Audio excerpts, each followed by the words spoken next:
Nama saya adalah Ibu Sutarini. Saya dilahirkan di Gunung Kidul tanggal 4 April tahun 1964.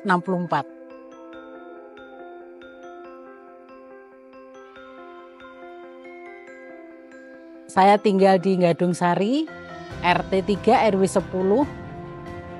Saya sebagai profesi peracik jamu. Selain khususnya saya sebagai ibu rumah tangga, kami juga di rumah memproduksi jamu. Baik itu jamu yang cair maupun jamu yang simplisia. Jamu-jamu itu hasil dari rempah-rempah yang masih utuh berupa simplisia. Kemudian saya ramukan semuanya. Kalau ada orderan baru saya kirim, seperti itu. Ini profesi setiap hari saya. Saya juga berbagi apa yang saya miliki dengan ilmu yang telah diwariskan oleh simbah saya. Saya berbagi ilmu bagaimana proses untuk membuat jamu itu.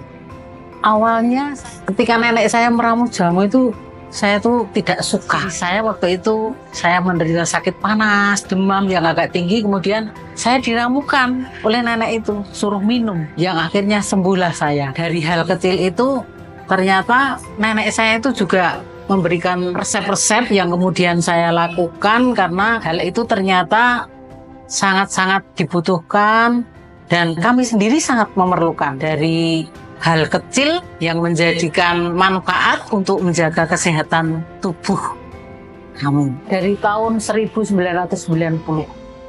kami sudah diberikan amanah dari simbah saya bahwa ini jamu tradisional yang perlu kamu teruskan. Kemudian ketika nenek kami sudah tidak sanggup lagi karena faktor usia, saya yang melanjutkan ke pasar-pasar. Dari hal itu kami muter ke pasar Wonosari, ke pasar Klayen, pasar Munggi.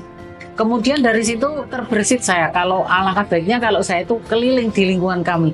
Kalau saya proses sekarang ini, kalau dulu kan saya harus membuat dulu, saya baru keliling karena sudah ada zaman modern pakai WA itu, jadi orang pada order dulu. Masih menggunakan lumpang juga untuk menghaluskan itu pakai pipisan kalau orang Jawa dulu. Saya tidak suka kalau memakai blender. Karena apa? Molekul itu tidak hancur. Cuma kayak dipotong dadu. Kalau mau bikin jamu itu harus kamu tumbuk dengan sangat halus. Jadi kami masih menggunakan barang-barang dari simbah peninggalan waktu itu. Ternyata juga hasilnya luar biasa. Dan untuk pemasaran saya tidak masalah lagi. Banyak orang yang sudah merasakan untuk khasiat dari ramuan itu ternyata juga sangat bermanfaat karena minum jamu tidak usah menunggu di saat sakit. Kalau masalah rimpang itu empon-empon kalau orang Jawa bilang. Ada kunyit, temulawak, kencur. Itu yang paling bagus adalah dari daerah tepus. Jadi daerah yang agak kering, tidak lembek seperti sawah gitu kan. Kemudian ini namanya widoro laut, bidadari yang dalam lautan. Ada secang, kemudian juga umbi dewa, keladi tikus, kemudian sarang semut. Itu rempah-rempah yang selalu kami butuhkan.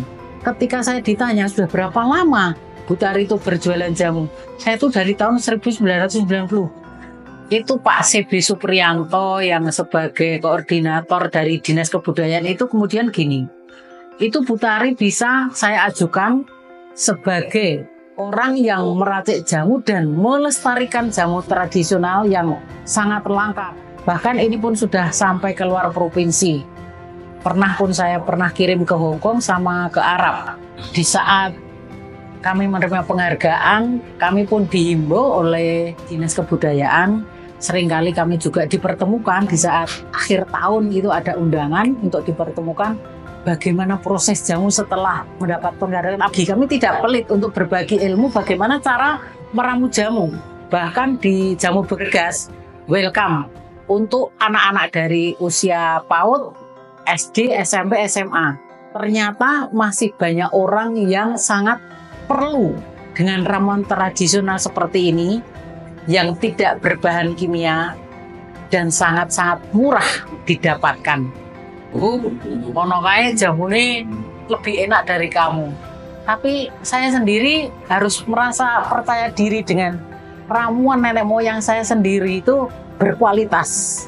Nenek saya juga bilang begini, kamu kalau berjualan jamu jangan selalu memandang harga, dan juga kalau bisa menolong seseorang itu lebih mulia. Ada orang yang order banyak, udah dibawa, belum bisa memberikan bayaran yang tadi karena masih dalam kendala. Itu semua saya serahkan kepada Tuhan. Kalau toh dia mau, rezeki saya pun nanti akan dilebihkan dari Tuhan. Tapi untuk jamu bergas banyak yang membutuhkan. Tuhan itu luar biasa. Di saat badai corona menerpa Gadung Sari, jamu bergas itu laris karena apa? Saya posting dengan WA itu, banyak orang yang beli. Karena saya tidak membuka warung, di tengah pintu gerbang masuk rumah itu saya sediain ember. Ember itu saya isi rebusan daun sirih. Jadi uang silakan masuk di kotak itu. Nanti sudah itu tak cuci, baru saya jemur. Di saat itu pun saya punya rasa untuk berbagi bagi orang-orang yang tidak bisa keluar rumah dan saat itu betul-betul memerlukan pertolongan. Jadi saya dengan sukarela berbagi. Bahkan selang beberapa bulan saat Wonosari, Kelurahan Wonosari itu mengadakan Bersih Desa Rasul, semua membuktikan seperti apa ketika badai corona menerpa Gadung Sari, apakah jamu bergas ini berperan. Nenek saya berpesan, suatu saat kalau kamu sudah bisa membuat jamu, kamu jangan memandang hanya dari segi nilai rupiahnya. Tapi kalau bisa, bantulah orang yang benar-benar ingin sehat. Dan istilahnya menolong orang itu jangan memandang siapapun, kapanpun, kalau bisa kamu lakukan. Prinsip itu ternyata juga menjadi berkah. Makanya saya punya prinsip berkah jamu itu betul-betul kami rasakan. Karena dari tahun yang tidak sedikit, 1990 hingga saat ini, kami masih eksis.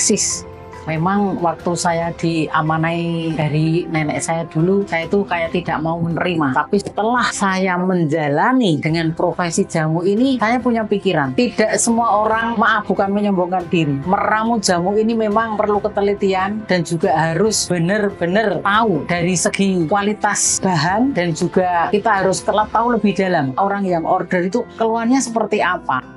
Anak saya itu kan laki-laki semua, tapi yang satu ini saya juga nggak pernah ngajari, cuma kalau saya lagi bikin jamu, dia melihat, oh seperti itu, masih muda juga. Dan sampai sekarang bahkan penggemarnya dari anak saya itu orang-orang muda, teman-teman mereka itu. Sampai saat ini ada anak saya yang meneruskan, dan dia memasarkan sendiri juga melalui IG. Kadang juga banyak pesanan seperti ini itu keluar daerah. Kami menghimbau kepada kaula muda, terutama untuk zaman now seperti ini. Kadang anak-anak muda tidak suka jamu itu, wah begitu pahitnya, lebih pahit hidup daripada jamu. Minum jamu itu pahitnya cuma sebentar, tapi kan demi menjaga stamina kita, maka mari kita teruskan warisan dari nenek moyang kita ini. Perlu kita pelihara, perlu kita tahu, perlu kita belajar, karena ini sangat penting.